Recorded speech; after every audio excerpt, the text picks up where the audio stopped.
Hello, Science Gallery website surfers. My name is Dara O Briain. I'm here to tell you about an event that's taking place in the Science Gallery on the 27th of May. A friend of mine, Simon Singh, will be speaking there. Simon's just out of a 2-year-long libel battle over an article he wrote in The Guardian questioning some of the cures claimed by chiropractors. The British Chiropractic Association tried to sue him for libel for this, rather than go to the normal evidential debate. And it highlighted yet again how bad the English libel laws are and the chilling effect they have on free speech and on natural criticism that people are allowed to make and on scientific research. And to highlight this fact even more so, Simon's travelling over with a man called Peter Wilmshurst, who's a cardiologist currently in the middle of a libel trial with an American corporation. This is a serious problem over in England, and it's not one to be taken lightly over in Ireland either, because if England has the worst libel laws in the world, Ireland might have the second worst. It's going to affect anyone who works in science or who cares about free speech. Simon has a lot more to say about this. I won't be at the event myself, but I think you'll be in safe hands there, and it'll be a very interesting evening. 27th of May, Simon Singh at the Science Gallery. Welcome to Science Gallery, everybody. For those of you whose first time it is in Science Gallery, I'll tell you a little bit about it. Science Gallery has been open for about 2.5 years now, so we're 2.5 years into our adventure of bringing science to the public in new ways and bringing science into collision with other topics that you might not normally see it alongside, like art, ethics, well, it should be with ethics more, and tonight the law for the first time.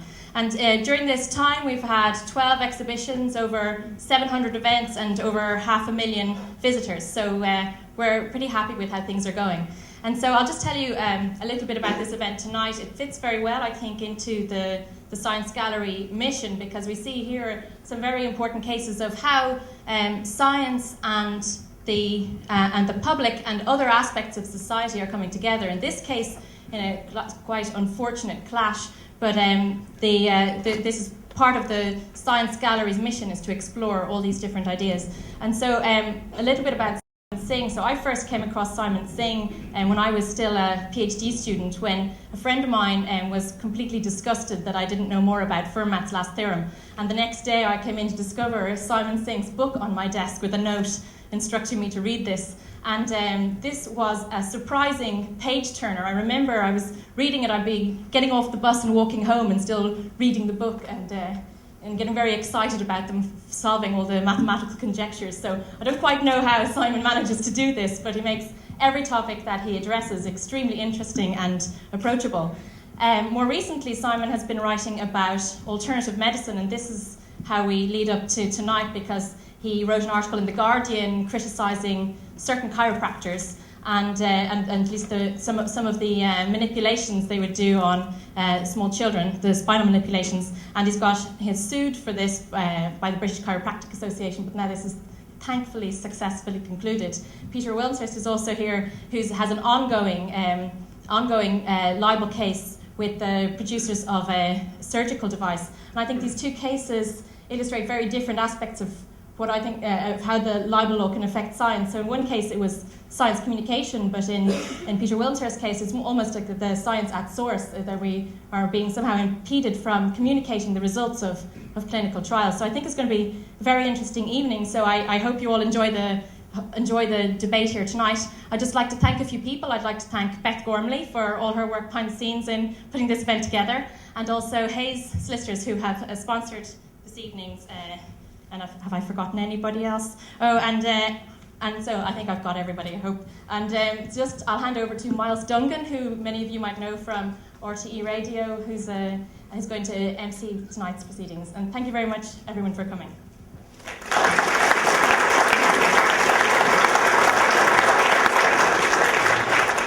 Aoife, thank you very much indeed. Thank you, ladies, gentlemen, and tweeters, and you are encouraged to tweet. We've got them here in front of us, so if you say anything abusive about anybody on the panel, they will be able to read it, and we do have locators, and we will be down to you almost immediately. And you've got to, even better. We've got firepower up here, folks, so be very, very careful. Now, libel, to start off with, is up there with injury through negligence claims when it comes to horror stories. Some libel cases, obviously, outspoken columnists or whatever, they get a bit too venomous and they're hardly surprising. Others are completely accidental. The classic RTE case was revealed to a number of us attending a libel seminar a few years back. We were shown one of those standard reports on the conviction of a drug dealer in the forecourts. You've seen them 100 times. There's the long shot of the forecourts, there's the close-up of the portico of the forecourts, there's the 59 bus going by, and there's a voiceover. And we were shown one of these, and perfectly straightforward account of a trial, and then we were asked afterwards, okay, who sued? And we were all looking at each other and scratching our heads and winding back and thinking, did the reporter say anything that wasn't an absolutely fair and accurate account of what went on in the court? No, there wasn't anything like that. And we were told, well, actually, the people who sued were a couple who, at a point in the report, when the drug dealer was being mentioned specifically, two people walked out onto the portico in front of the forecourts, and they were caught for about 10 seconds in a mid shot, and they sued, and they won their case. So that is how ridiculous libel can actually be, even though the court report itself obviously would have been absolutely privileged. Now we have 4 speakers for you tonight, and 4 speakers and a resource, and we'll come to the resource later on. I'll introduce them to you each before they address us, and after they've spoken I'll be asking a few questions to get things started. Then we will take a comfort break. I'm not sure what is available outside for consumption, but you may not want to consume at that stage, and then we will come back in after about 20 minutes and we'll be throwing it open to the audience, and I'll get some example of the kind of questions that people want to ask from the tweets. So I will ask those questions and I will look really clever and leave you with absolutely nothing to ask. That's how it works, just so as you know that. Our first guest tonight, Aoife has already mentioned, is one of the foremost popularisers of scientific and mathematical subjects. He writes for the innumerate, people like me, in books like Fermat's Last Theorem, Codebook, Big Bang, and Trick or Treatment. And he's made difficult topics accessible, which is an incredibly difficult skill indeed. Aoife has mentioned something already about the court case with the Chiropractic Association, in which he was involved for a couple of years, so I will not refer to that. So would you please welcome Simon Singh.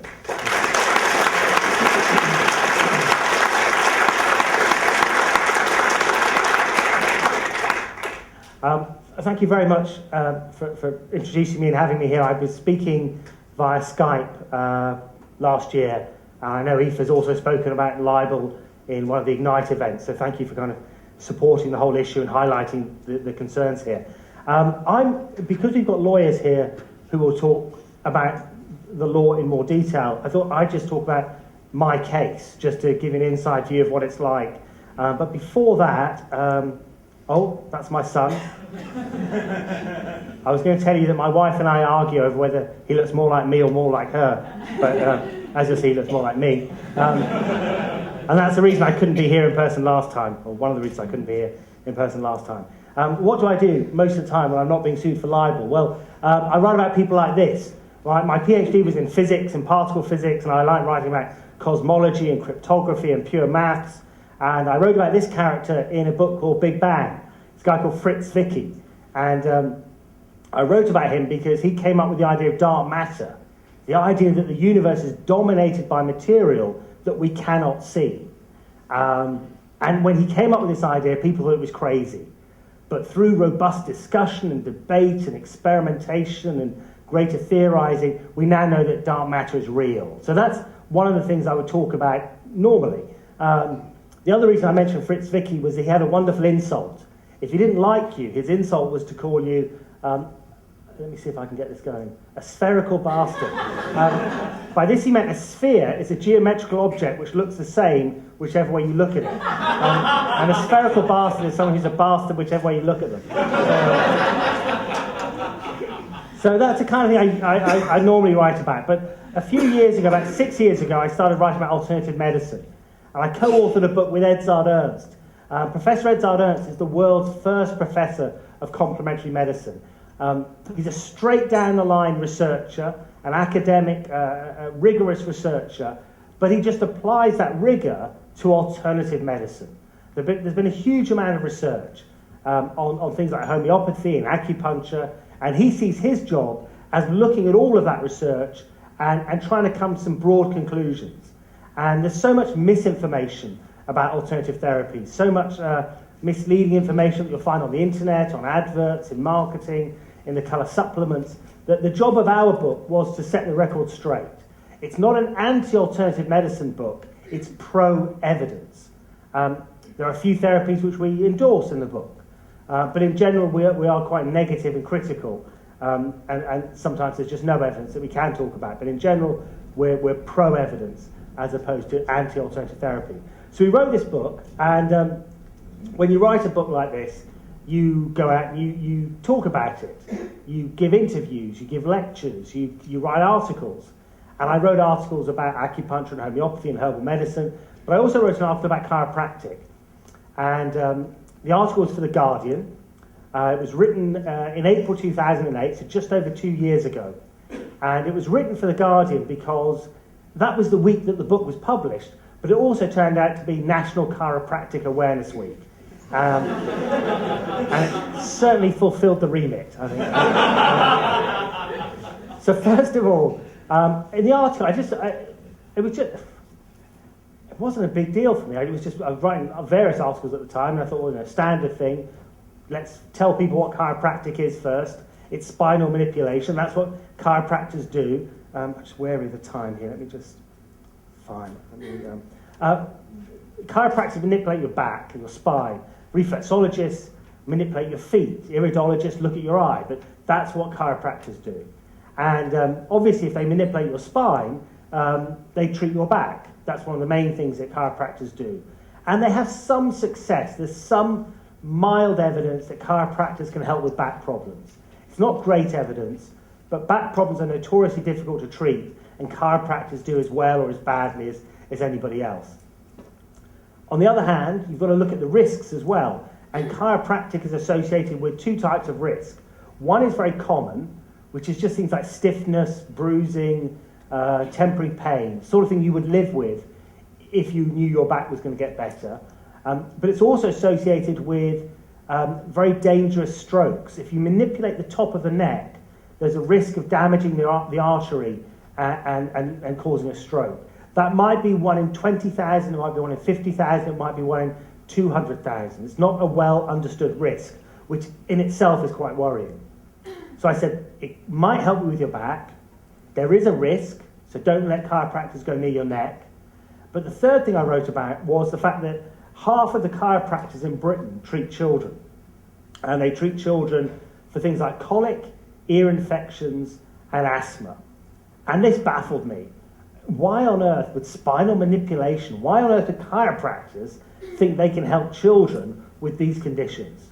And in the article, I said I thought there was a lack of evidence for this. And in the article, I also explained why chiropractors would have this belief. And the reason they had this belief goes back to their origins. This is Daniel Palmer, who invented chiropractic. He invented chiropractic. He was a magnetic healer, a spiritual healer, but then he invented chiropractic because he treated somebody who had serious heart problems. And by manipulating their spine, they got better. He had somebody who was profoundly deaf.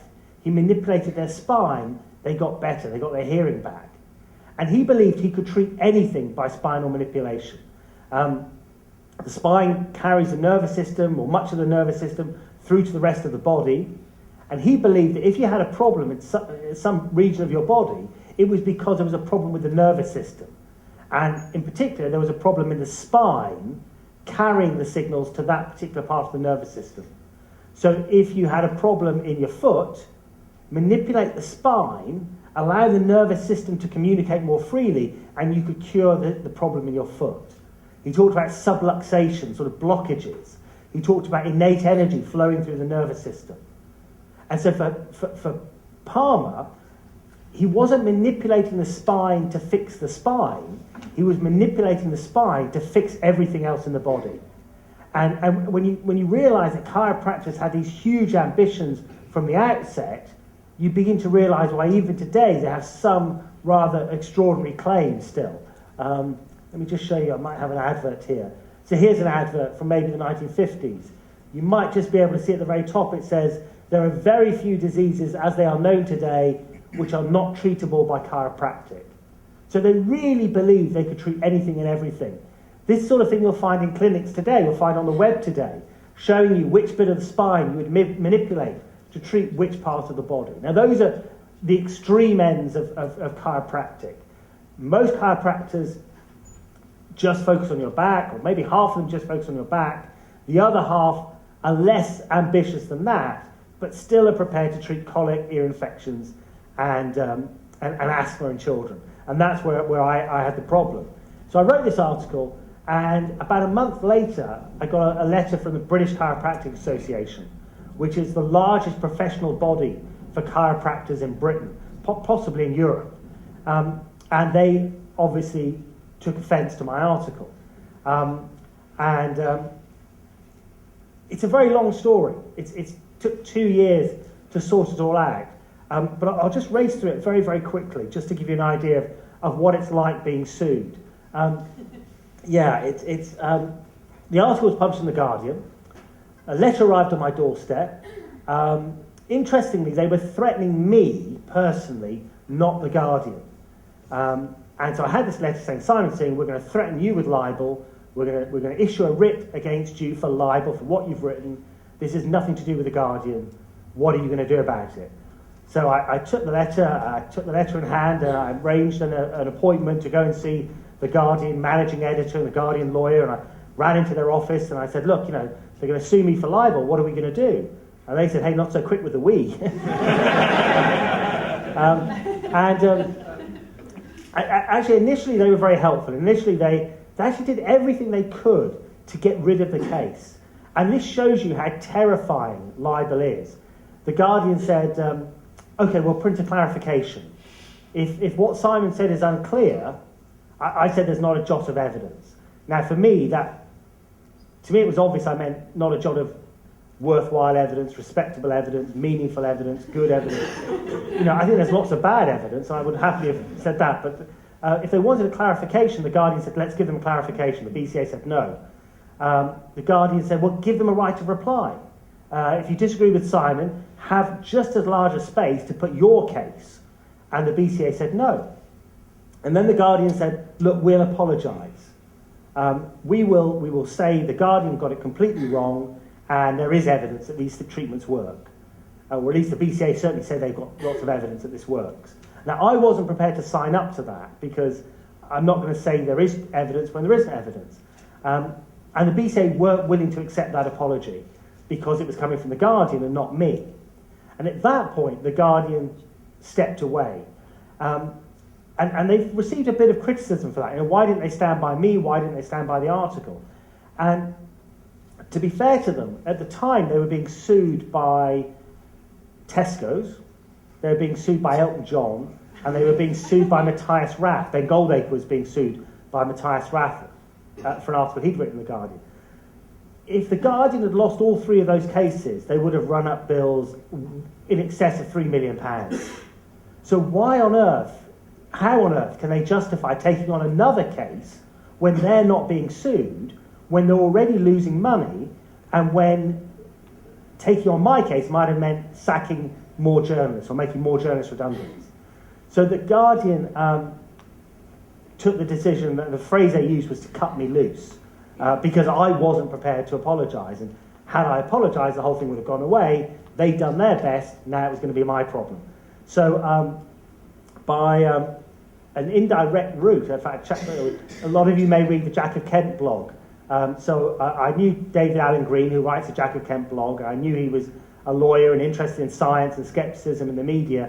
And I said, look, do you know somebody who could help me? And the gentleman that he suggested was Robert Dugans, who you'll hear from a bit later. And I went to see Robert Dugans. I said, Robert, what do I do? Can we win this case? And Robert's advice was, this is winnable. This is 60-40, 70-30, but you could win this case. And I said, great, we'll fight it then. And he said, no.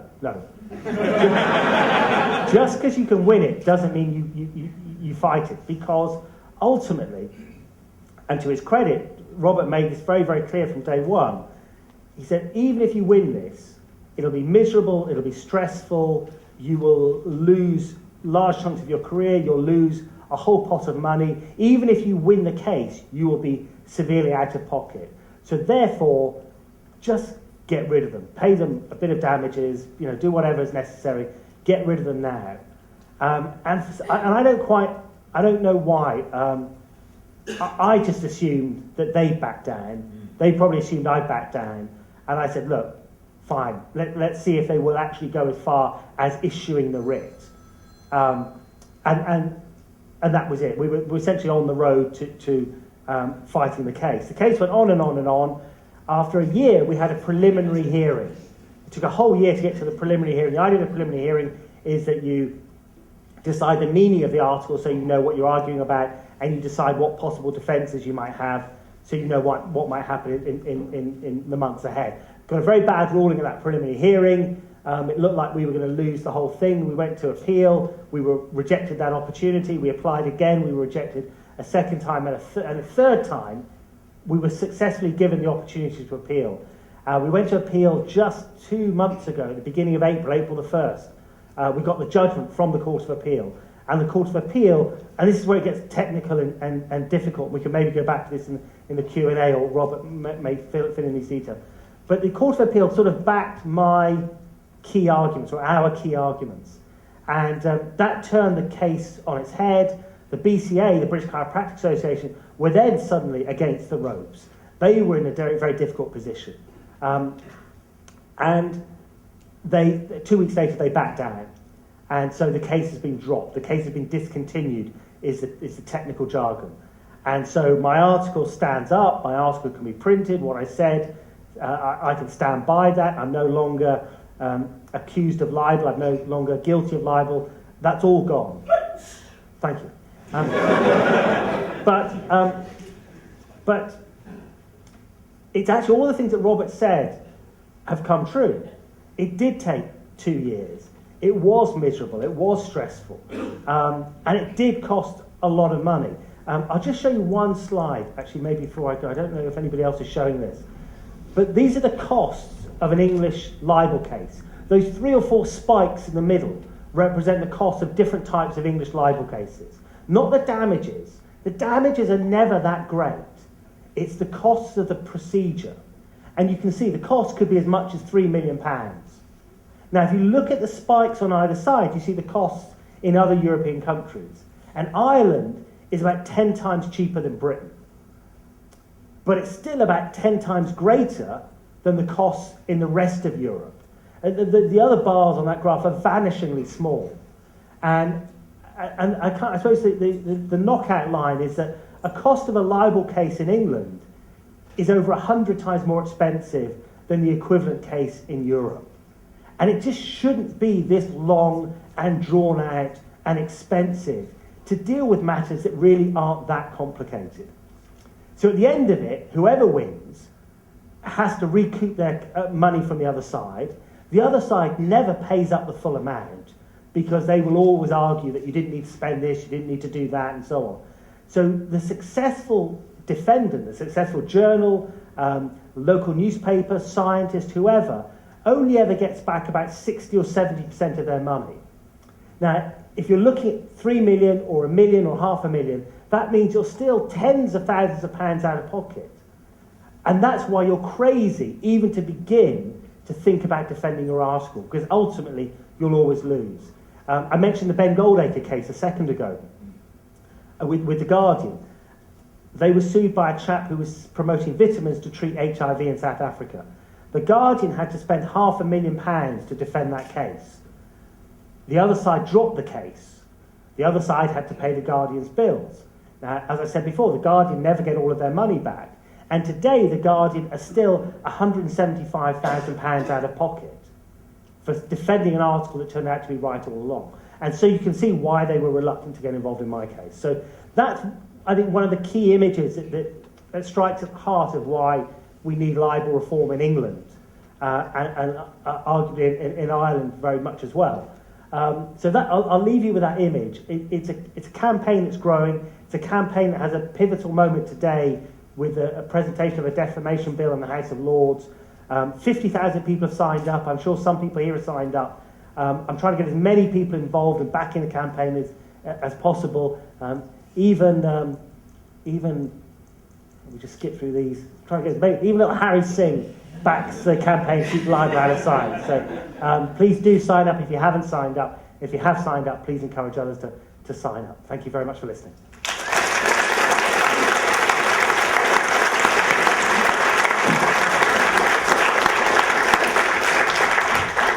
Thank you very much indeed, Simon. Years from now, long after, all of us have forgotten what we were here for tonight. We would not even remember that we were here to discuss libel, but we will all remember what a hysterical bastard is. Thank you for that, and for introducing us to the concept. Now, behind every successful campaigning libel litigant is a damn good lawyer. Our next guest was I know. Our next guest was nominated for Lawyer of the Week by the Times after the successful appeal of Simon Singh. I thought that was pretty good. He's described the moment of walking out of the Royal Courts of Justice with Simon on the 1st of April this year as the greatest in his legal career. So say all of us. And he also told the Times that he became involved in the legal profession because of an unhealthy interest in argument, rules, and the sound of his own voice. Well, we're looking forward to that particular sound for the next 10 minutes or so. Would you please welcome Robert Dugans?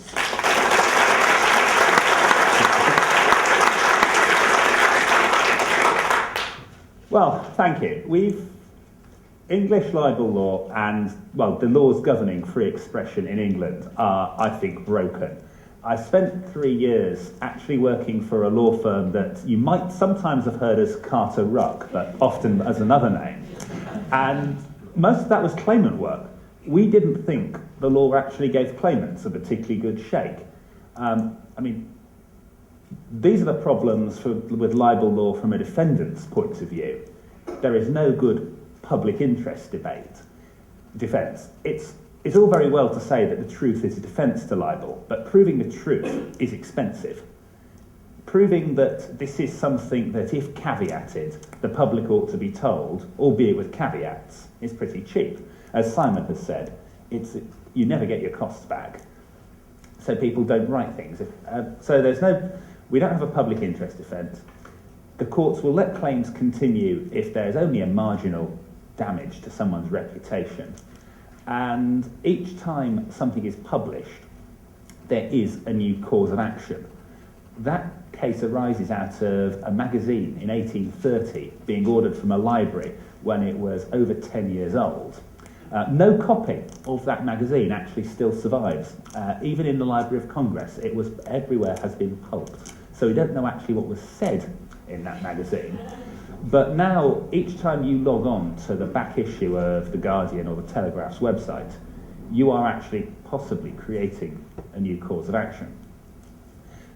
I do find libel much more confused than anything else. I gave advice last week on company law, and I was just able to say yes, or no. And with libel, it's always, well, as you've heard, it's just maybe, perhaps, ooh, all the time.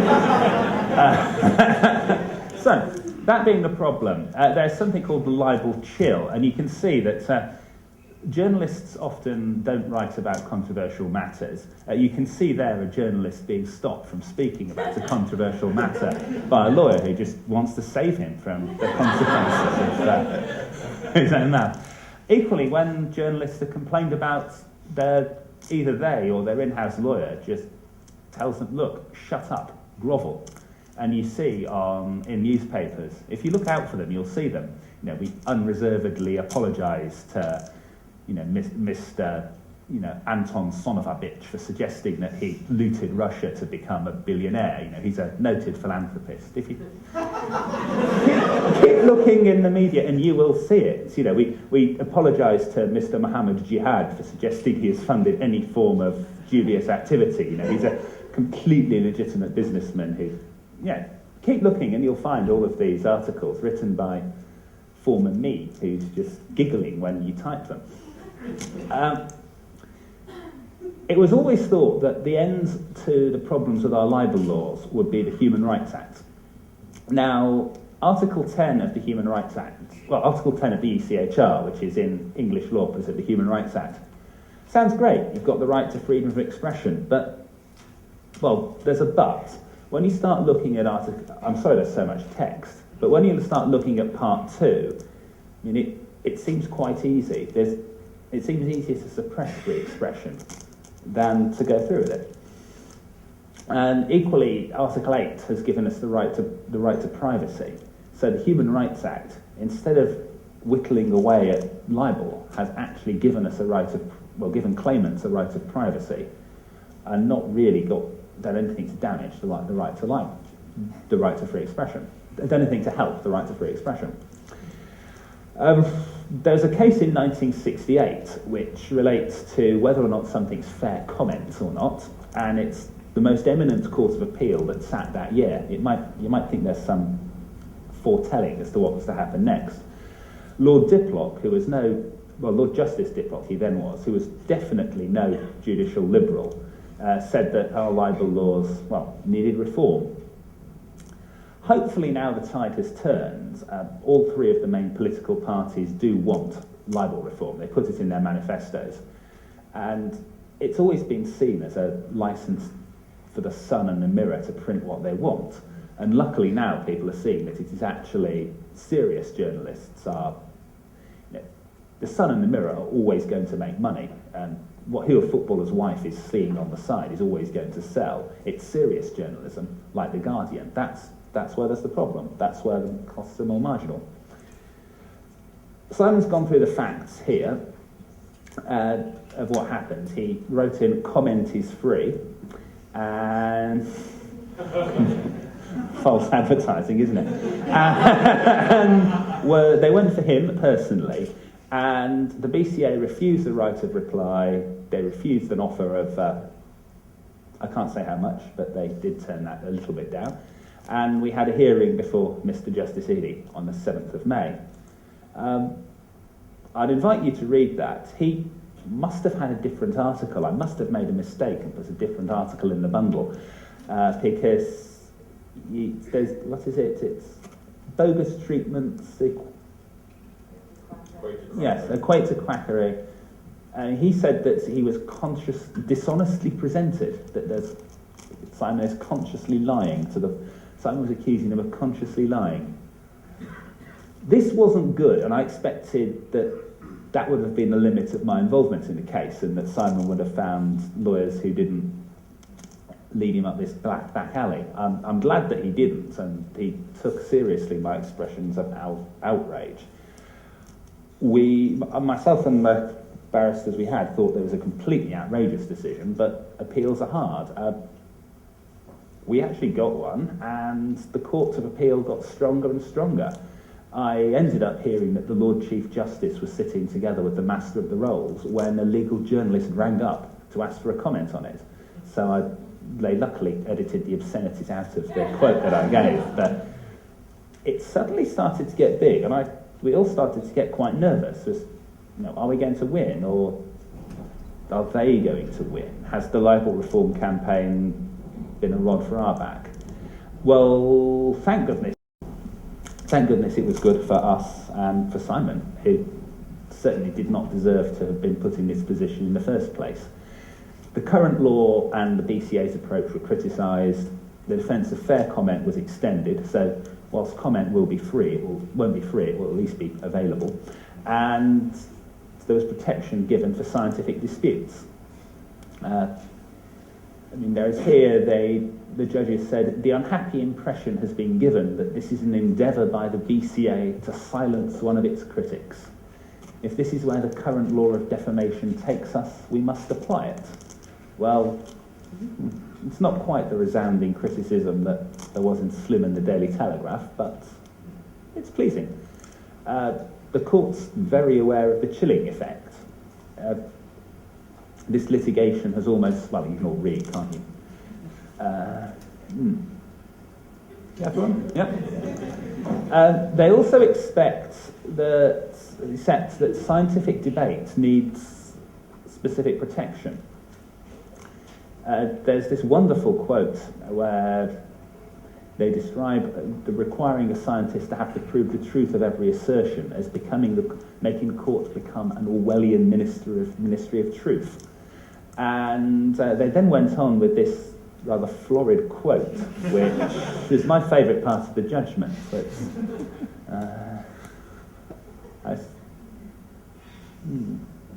and hopefully this is a path to which we shall not come again. But the libel chill is still alive and kicking. Moving from best-selling authors being sued by large organisations to bloggers being sued by a lady living on benefits in the East End. This lady, who I will mention but wouldn't necessarily mention so freely in England within the realms of our own High Court, has been systematically suing everyone for mentioning something that she put on her own blog. She then deleted her blog, and when people tried to say, oh, it must be true, you put it on her blog, I said, what blog? I don't publish no blog. You couldn't make it up, but in libel law you can. She's actually been making a good living because no one wants to defend a libel action, so she gets sent a nuisance check. One of the cases has been struck out, but there are people at risk of losing their homes if these aren't struck out because they're just not willing to compromise, or because they just don't have £5,000 to pay her to get lost. Two good things did come out of that hearing. The first is that we might get some more minor harm cases struck out, and the other is explicit recognition that what you might call stale posts on the internet aren't actually being read, and that you have to prove publication specifically. So it's not the end of the world. It's not the end, but it's helpful. You can see outside the three runners-up for Mr. Universe UK celebration we're in. But until then, I think we'd end with the words of the popular TV show South Park. I don't know if anyone's seen this episode. If you're in Britain, you won't have done. Tom Cruise goes round to Stan's house and spends all of the time in the wardrobe, leading Stan to shout, "Tom Cruise is in the closet," something which is repeated throughout the episode. And it ends with the fictional Tom Cruise coming out and saying, "I'll sue you in England." So, unless we get the libel reform Simon's calling for, we're not only going to be a country whose laws are a joke, but we're not even going to be able to see the joke unless we illegally download it from the internet.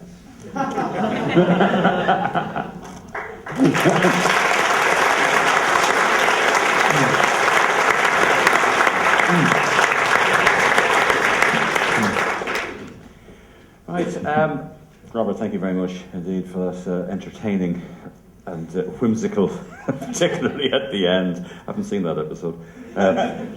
There's always box sets. You never know. There's always Amazon.com box sets. Anyway, our next guest has spent 20 years trying to expose research misconduct and has reported more than 20 doctors to the General Medical Council. And in recognition of his pursuit of the truth, he was presented with the Health Watch Award in 2003. He was presented with something entirely different a little while back, and I'll get him to talk about that. When the libel laws are allowed to interfere with the Hippocratic Oath, it's probably time to change the libel laws. And Dr. Peter Wilmshurst is a cardiologist who conducted a clinical trial of a heart surgery device for a specific condition. When the trial showed no effect, he commented that one possible explanation is that the surgical device itself was ineffective, and he's now being sued. Would you please welcome Dr. Peter Wilmshurst?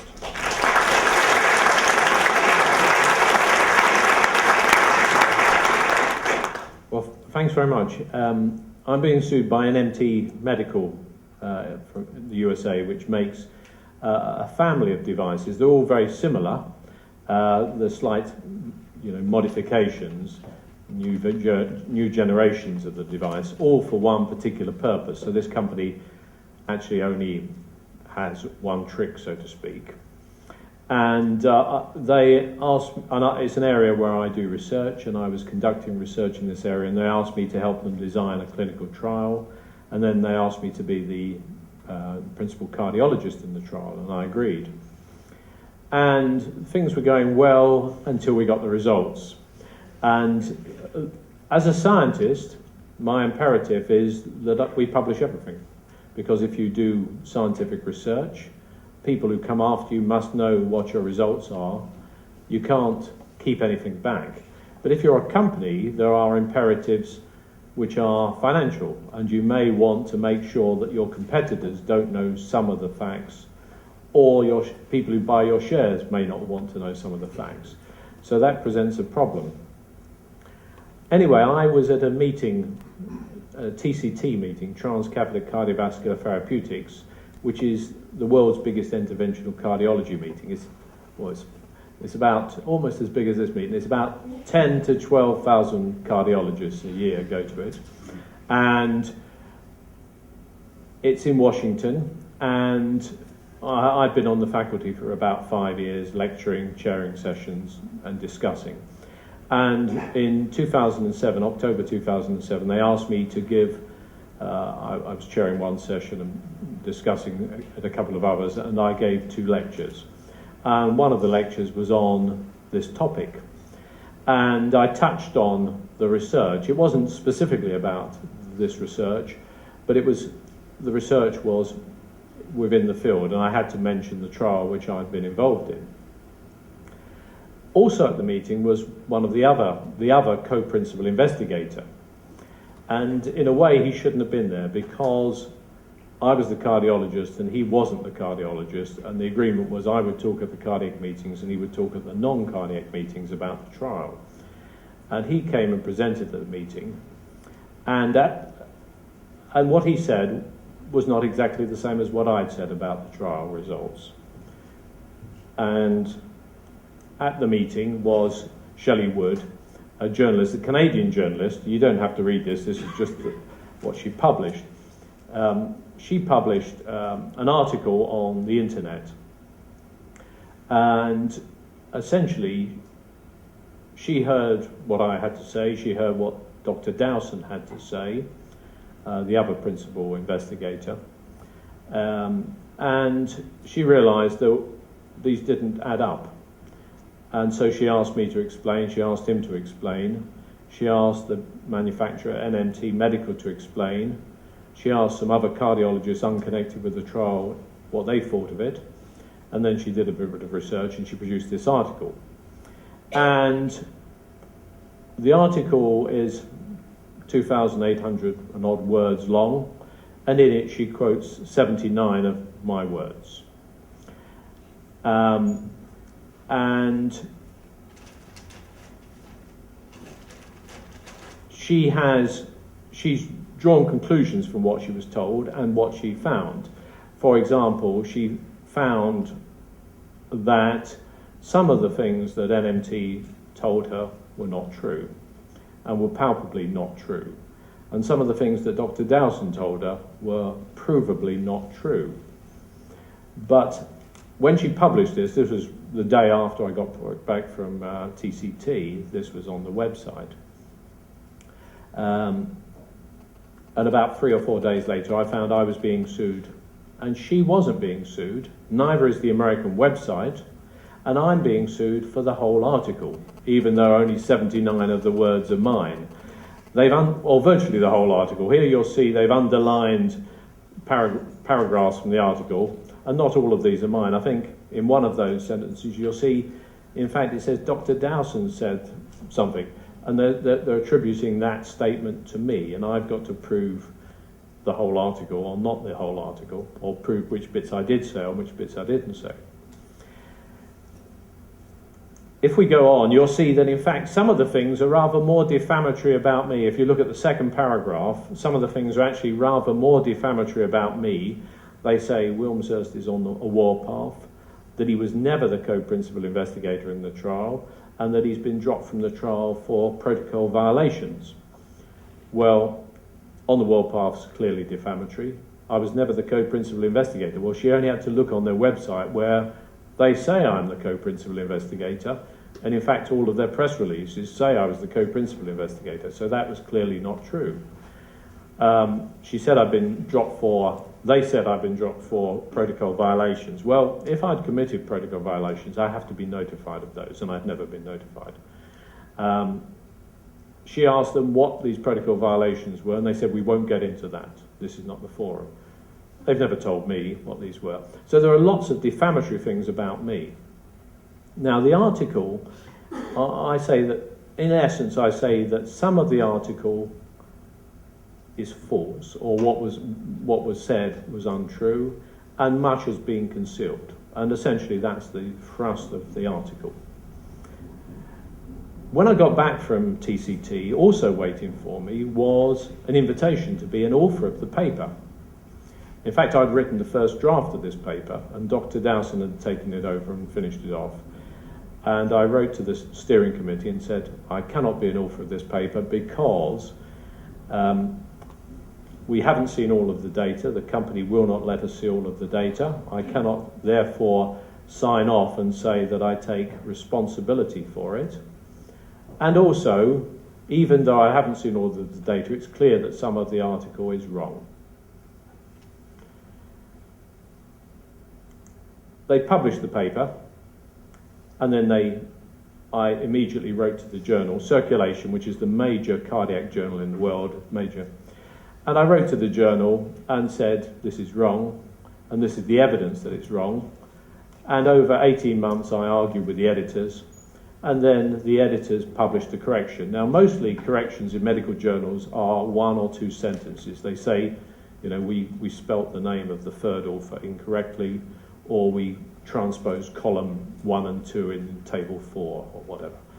But in fact, this is the longest correction that any people that I know, editors of the BMJ, have ever seen. It's a 1.5-page correction, confirming that the paper was wrong. In fact, they also put on the data, a 4-page data supplement, confirming that in fact, what I said, that the data had not been fully presented, was true. They put up a new version of the paper, which actually, incidentally, contains errors. So you'd think that my position was fairly clear-cut, but in fact, within days of coming back from TCT, I'd had about 3 days, I got a letter from NMT's lawyers demanding a retraction, an apology, damages, etc. An action before, the pre-action protocol, letter before action. And I said, I'm getting legal advice. And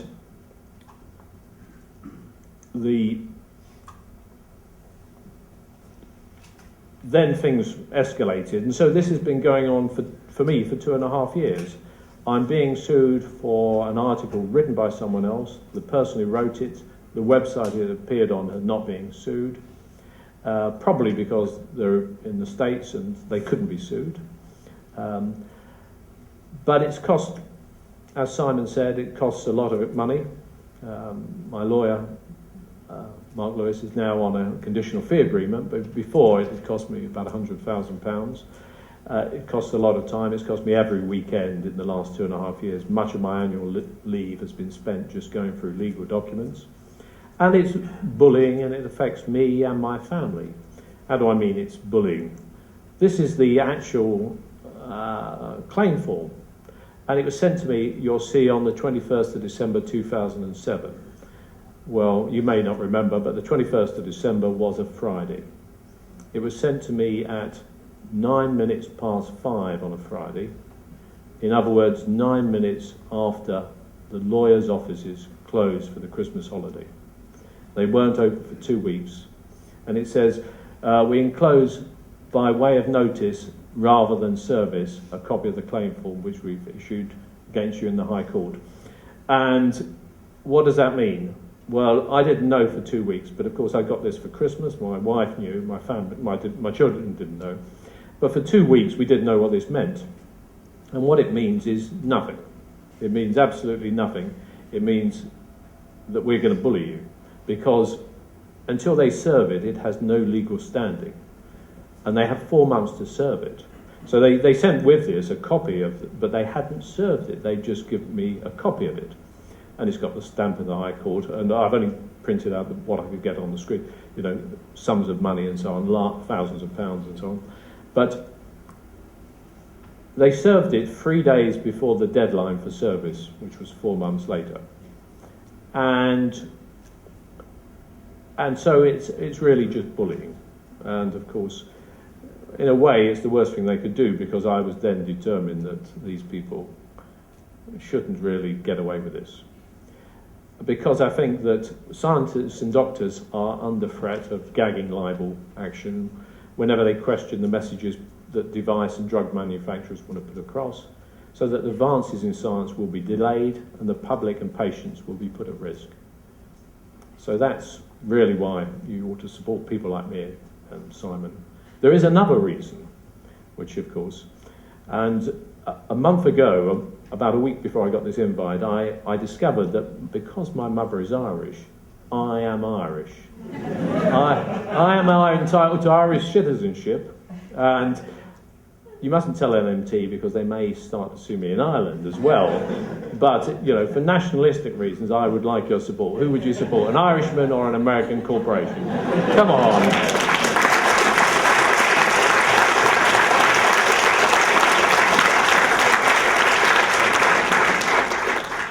Hey, I think you got your answer there. Peter, thank you very much indeed. Now, our next speaker has recently written, "When the law is so bad that it leaves you speechless, it needs changing." And the law that's left a lot of people quite literally speechless is, of course, the law of libel. Based in Manchester, he represents Dr. Peter Wilmshurst in his crucial case. And to offer some further insights into the implications of current libel law for the medical profession, would you welcome, please, Mark Lewis.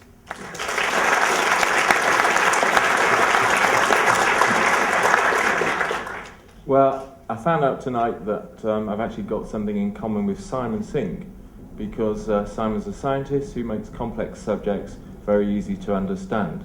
I'm a lawyer who makes very easy subjects complex and difficult to understand. So there you go. It's very easy, right? You'll see there's no slides or anything. It just says my name. There's two reasons for that. One is because Irish libel law is such that if I get sued, there's no evidence of what I might have said. Hopefully no one's recording. And also, I like to see my name in print, in big print, right? It's very, very easy, right? In terms of science, is there anyone here who has never seen a doctor? If there is, put your hand up. That includes being born.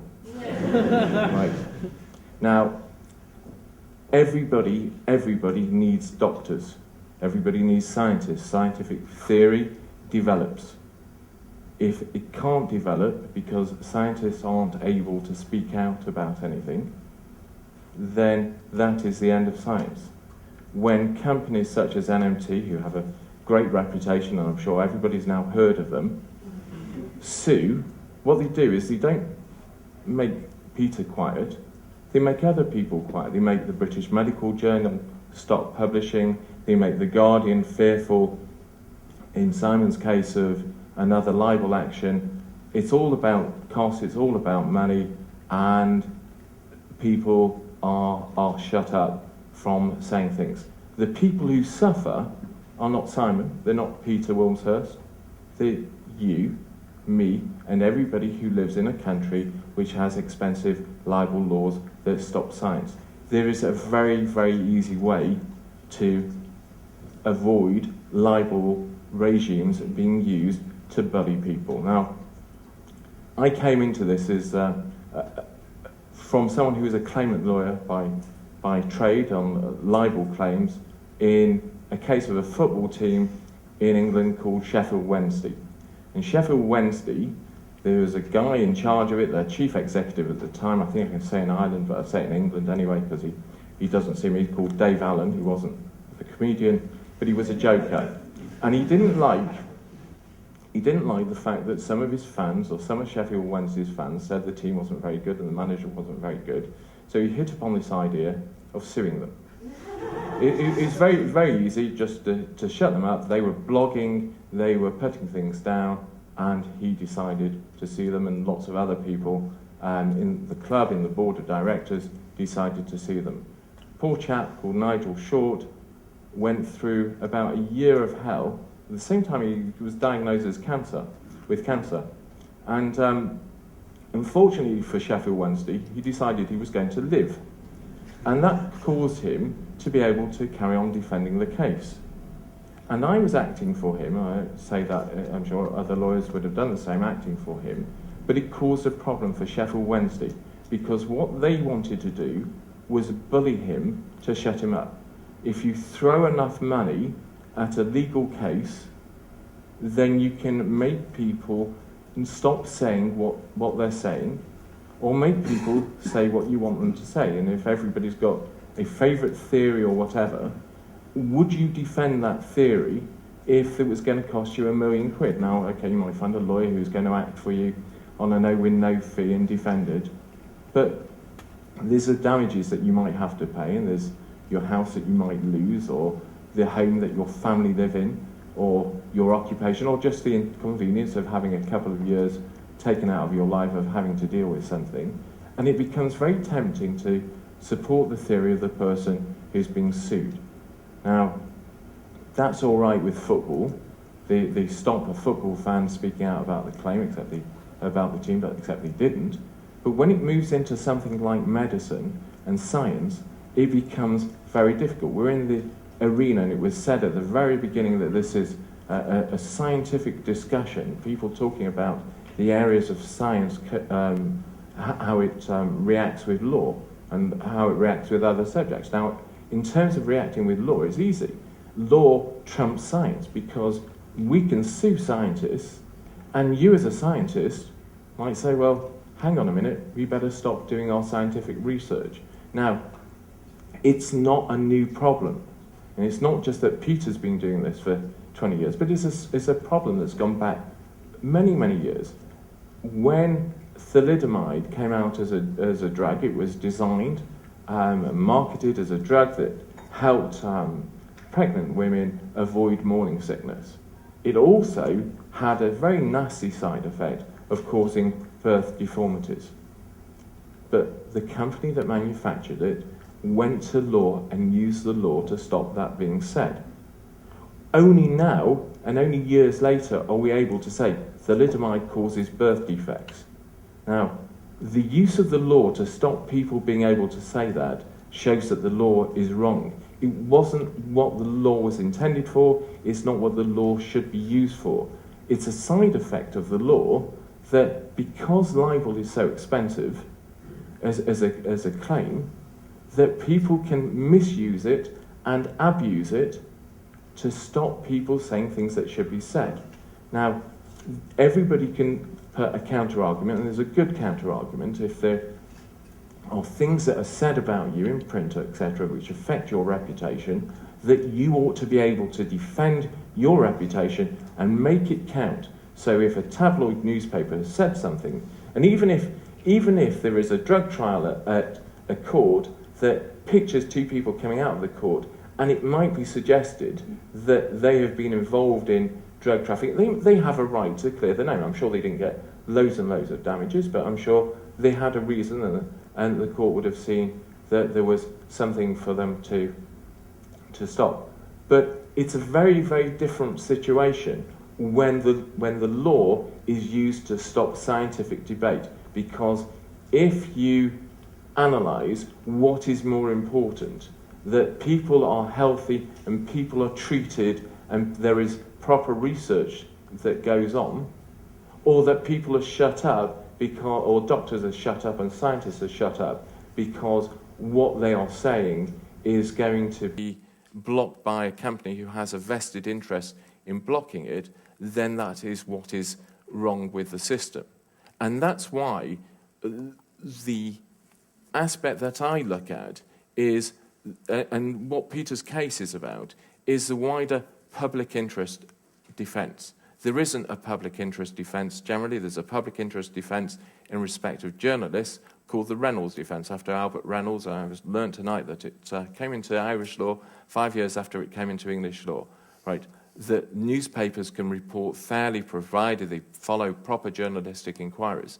Scientists who challenge theories do so at the very risk of losing their house, losing their home, losing their own reputation. There is something wrong with a system that allows that to happen. And the idea that one can't have a privilege that entitles certain people in certain positions to speak out is far-fetched, because at law it's recognised, for example, that politicians who speak in Parliament, and I'm sure the same in Ireland, are immune from being sued for what they say because there's a recognised public interest. The same with lawyers. When we write to people and say, you've defamed our client, or you owe us, our client, some money, or you've injured our client by your bad driving, nobody's going to sue me for libel for saying that because I'm protected. Now, the idea that research doctors who do a far more important job than lawyers do can be sued, and the side effect of being sued is to shut them up, that's just wrong. And I think if you ask anybody to look at that, they'll realise that that's the case. So I was asked to talk about the further discussion of libel laws in respect of profession. It's easy. At the moment, there's loads of money that can be put to some case. It's easier to give in rather than to fight. The Wilmshurst case, from a legal perspective, we're fighting it. You know, everybody needs to support it. Everybody should be able to see the sense. And the future of libel laws, I hope at the end of that case, there is a recognised public interest defence that allows scientists, doctors, to be able to do medical research without fear of being sued. Because it's not the Simons, it's not the Peters, it's the people who think of ideas and don't even bother to write them. And that's the bit that's important. And that's the chilling effect. I've coined it the killing effect because it invariably will kill people if scientists can't do research.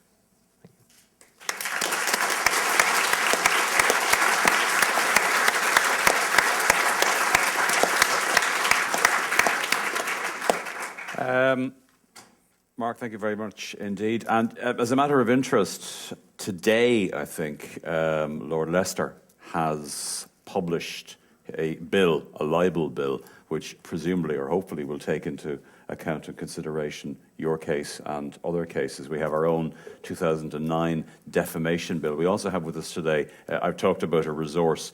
Oisin Tobin is a graduate student in the law department at Trinity College and can talk to us or can answer questions from the audience about the Irish situation and how any of this applies to Ireland, and some of it does apply to Ireland, some of it thankfully doesn't apply to Ireland.